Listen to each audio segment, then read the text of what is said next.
अस्सलाम वालेकुम dear student, कैसे हैं। मैं मोहम्मद नियाज़ सब्जेक्ट स्पेशलिस्ट आपसे मुखातब हूँ। तो स्टूडेंट, आज जो टॉपिक हम पढ़ने जा रहे हैं बड़ा इम्पोर्टेंट है। What is science. साइंस क्या है। ये लफ्ज़ साइंस का जो वर्ड है ये कहाँ से लिया गया है, इसके क्या मानी बन रहे हैं, इसकी क्या डिफिनीशन हो सकती है, साइंस की मेन ब्रांचेस कौन सी हो सकती हैं। व्हाट इज़ फ़िज़िक्स, यानी फ़िज़िक्स क्या है, फ़िज़िक्स की डिफिनीशन क्या है, फ़िज़िक्स का वर्ड किस ज़बान से लिया गया है, फ़िज़िक्स को कब फ़िज़िक्स का नाम दिया गया, और इसकी जो आसान डिफिनीशंस वगैरह होंगी। तो इन तमाम चीज़ों के हवाले से आज हम इस टॉपिक में पढ़ने जा रहे हैं। तो स्टूडेंट, हम सबसे पहले जो स्टार्ट करेंगे वो साइंस से।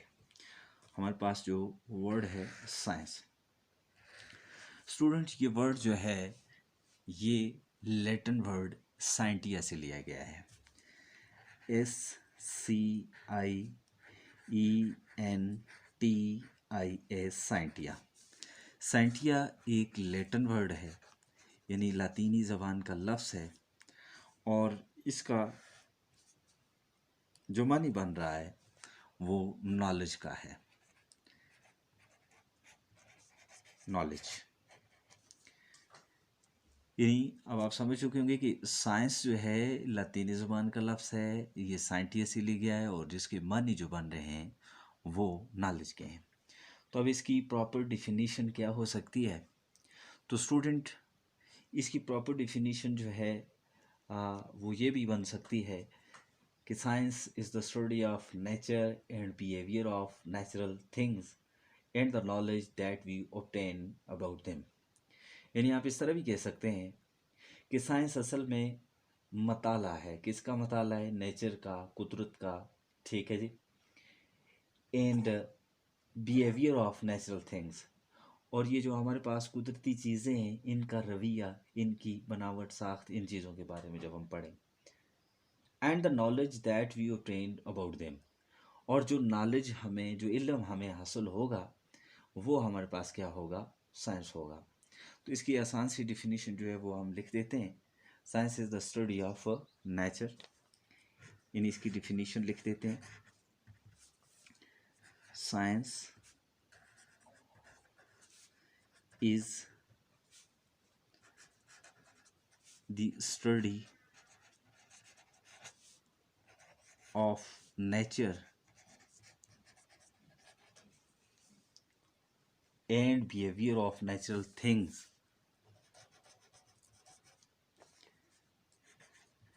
and behavior of natural things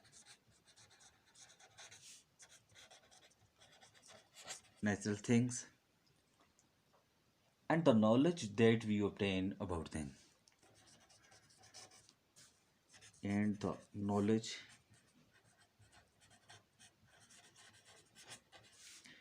that we obtain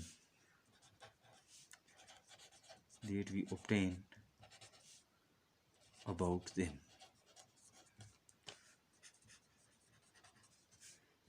is called science। ये हमारे पास इसकी डिफिनीशन है।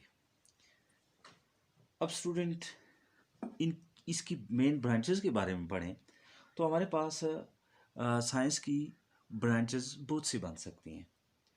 और ब्रांचेस हमने क्यों बनाई हैं? क्योंकि जो जो इस इल्म के बारे में वक्त गुजरता गया, तहकीक बढ़ती गई, तो उसके लिए, उसको आसानी से समझने के लिए, सीखने के लिए शाखें बनानी पड़ी। अब शाख बनाने का या ब्रांच बनाने का मतलब ही यही होता है कि हम किसी भी इसकी ब्रांच को आसानी से समझ सकें। तो इसकी जो बड़ी ब्रांचेस हैं हमारे पास, वो हमारे पास 3 हो सकती हैं। वैसे झेली बहुत सी ब्रांचेस हो सकती हैं। तो जो बड़ी 3 ब्रांचेस हमारे पास यहाँ पर मौजूद हैं उनको मैं यहाँ पर लिख देता हूँ। हमारे पास ब्रांचेस में, यानी इसकी जो ब्रांचेस होंगी वो बायोलॉजी,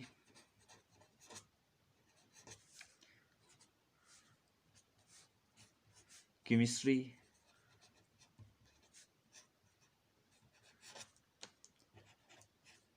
एंड फिजिक्स।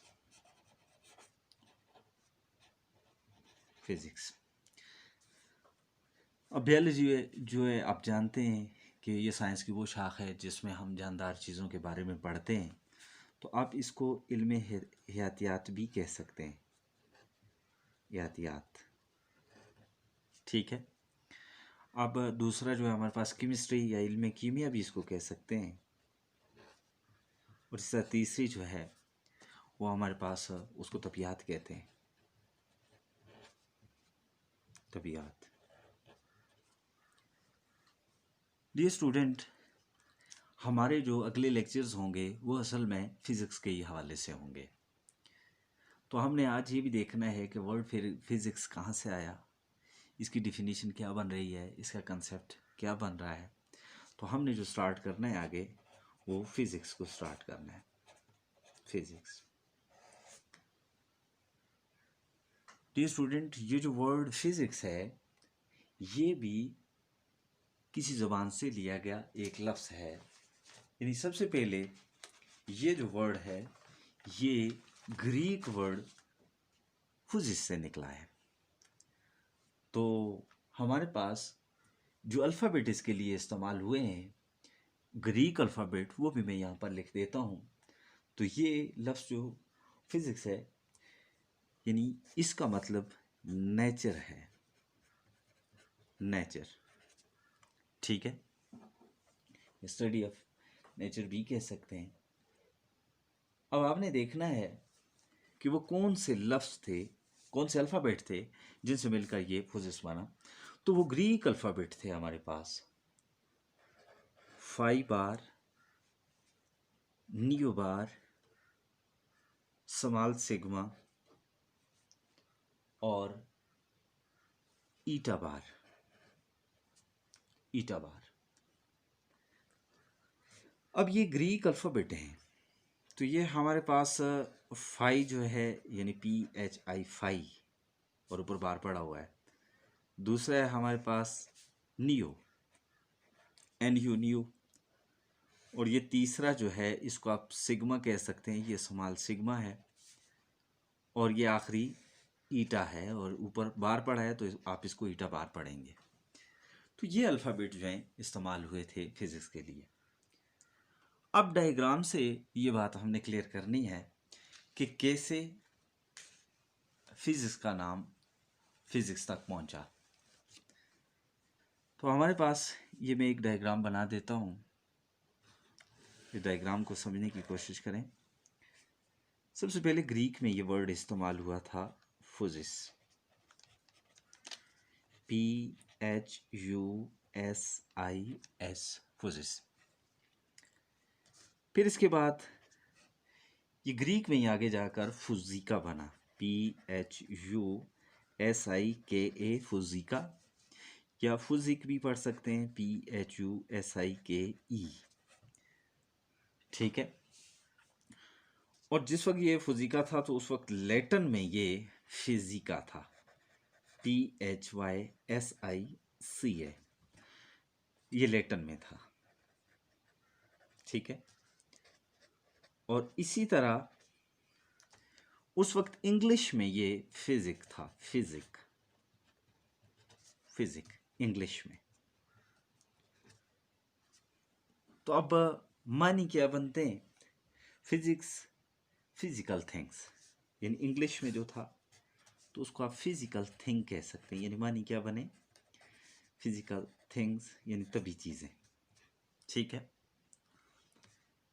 इसी तरह ग्रीक में फुजिस जो था उसका मतलब है नेचर, नेचर। जैसे कि मैंने शुरू में बताया कि फिजिक्स जो है ग्रीक में नेचर से था।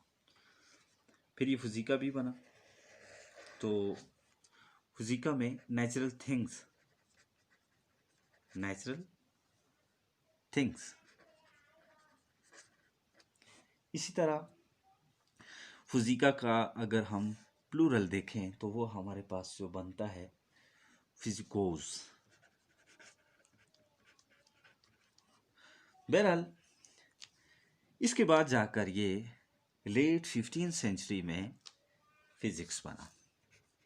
फिजिक्स कहने लगे इसे, फिजिक्स, लेट 15th सेंचुरी में। स्टूडेंट, अब आपको पता चल गया होगा कि सबसे पहले जो फिजिक्स है ये ग्रीक वर्ड है, ये फुजिस से निकला, फिर फुजिका बना और अब हम इसको फिजिक्स कहते हैं। तो वक्त के साथ साथ ये नाम इसका चेंज होता गया।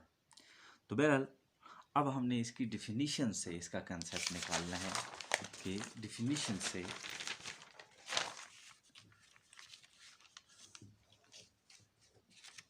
इसका क्या कंसेप्ट बनता है। तो स्टूडेंट, इसकी बहुत सी डिफिनीशंस हो सकती हैं, यानी जो डिफिनीशन है, डिफिनीशन ऑफ फिजिक्स जो है वो बहुत सी हो सकती हैं। एक जो डिफिनीशन है वो हमारे पास बन रही है, science treating of the properties of matter and energy is called physics. एक और डिफिनीशन भी मौजूद है, the branch of science concerned with the nature and properties of matter and energy is called physics। इसी तरह एक और मौजूद है, a science that deals with matter and energy and their mutual relationship or interaction is called physics। इस तरह एक और है, the branch of science in which we study about the behavior and properties of matter is called physics। तो दो आसान सी definition में यहाँ पर लिख देता हूँ, the branch of science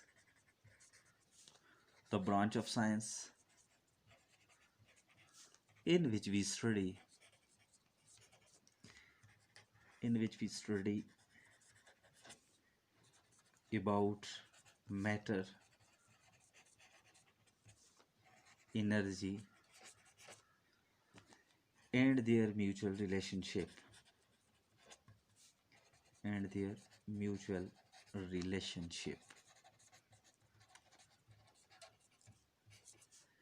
is called physics। एक और आसान सी डिफिनीशन इसकी मौजूद है कि हम इसको ऐसे भी कह सकते हैं,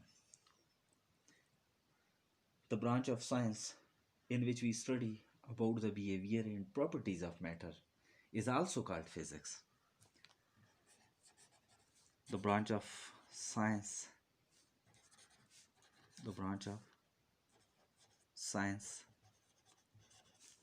which deals about behavior and properties of matter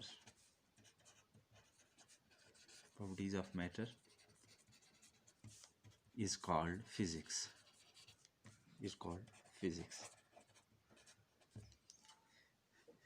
तो डियर स्टूडेंट, ये इसकी दो डिफिनीशन है, the branch of science in which we study about the matter, energy and their mutual relationship, या the branch of science which deals about behavior and properties of matter is called physics, या the branch of science in which we study about behavior and properties of matter। इस तरह भी आप इसको लिख सकते हैं। तो स्टूडेंट, यहाँ पर ये डिफिनीशन में दो वर्ड जो आए हैं, एक हमारे पास आया है मैटर, इसका क्या मतलब है मैटर, और दूसरा energy.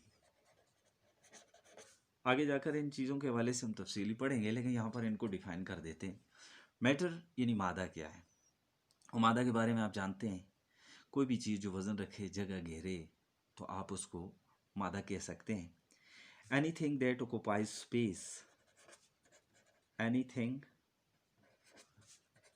that occupies space and has mass or weight is called matter। और एनर्जी की भी बहुत सी डिफिनीशन है। एक आसान तरीन डिफिनीशन जो है, energy means power to work, काम करने की सलाहियत को काम करने की सलाहियत को क्या कहते हैं? तवानाई कहा जाता है। The ability of body to do work. इसी तरह the ability of body to do work, the capability of body to do work. तो इस तरह की बहुत सी डिफिनीशन हो सकते हैं। तो मैं यहाँ पर लिख सकता हूँ energy means power to work. आसान क्या है जी? Energy means power to work. Dear student, physics की अगर हम उर्दू में डिफिनीशन करें तो क्या हो सकती है? तबियात यानी फिजिक्स, तबियात साइंस की वो शाख है जिसमें हम मादा, तवानाई और इन दोनों के बाहमी ताल्लुक के बारे में पढ़ें तो उसको फिजिक्स कहा जाता है, यानी तबियात कहा जाता है। तो डियर स्टूडेंट, आज का हमारा टॉपिक जो था मैं यहीं पर क्लोज करता हूँ। मैं एक दफ़ा सरसरी इसको रिवाइज करूँगा। आज हमने स्टार्ट किया था साइंस क्या है, कहाँ से ये वर्ड आया, इसका मतलब क्या बनता है, इसकी डिफिनीशन क्या बनती है, साइंस की मेन ब्रांचेस कौन सी हैं, फिज़िक्स क्या है, फिज़िक्स का वर्ड कहाँ से निकला, कब इसको फिज़िक्स कहा गया, फिज़िक्स की डिफिनीशन क्या हो सकती है। तो इस हवाले से आज हमने पढ़ा है। तो अगर कहीं पर भी आपको इसमें समझ ना आई हो तो मेरा फ़ोन नंबर वीडियो में मौजूद होगा, आप वहाँ पर मुझसे कांटेक्ट कर सकते हैं। ये जीमेल एड्रेस मौजूद है, आप उस पर भी मुझे मेल कर सकते हैं।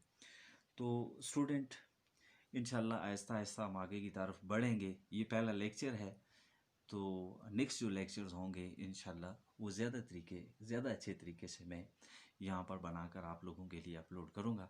आप लोगों ने मेरा चैनल सब्सक्राइब करना है, लाइक करना है और अपने साथी स्टूडेंट्स को भी ज़रूर बताना है। खुदा हाफिज़।